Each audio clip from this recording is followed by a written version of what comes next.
million pulisi vitamin D olib ichyapsiz, effekt ko'rmayapsizmi? 99% odamlar vitamin D ni noto'g'ri qabul qilishadi. Hozir men sizlarga 4 ta asosiy qoidasini aytib o'taman. Va sizga vitamin D bittada ta'sir qiladi. Birinchi qoidasi vitamin K bilan ichish. Bizga suylarimizga kalsiy kirish uchun vitamin K juda ham muhim rol o'ynaydi. Ikkinchisi yog' bilan ichish. Agar och qoringa ichsangiz, yog'siz narsalar bilan ichsangiz befoyda. Uning uchun biz yo tuxum sarig'i yoki yong'oqlar bo'lmasa bitta choy qoshiq yog' bilan birga ichsa, ana unda sizda vitamin D zo'r so'riladi. Uchinchisi, magniyni ratsioningizdan olib tashladingizmi yoki magniy ichishni boshlamadingizmi?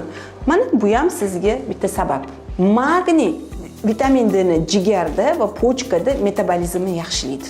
Eng asosiysi, to'rtinchisi, hamma shu joyda xato qiladi. Sal holinglar yaxshi bo'lishi bilan vitamin D ichishni to'xtatib qo'yasizlar. Bu ham reski qonda konsentratsiyasi kamayib ketishini ta'minlab beradi.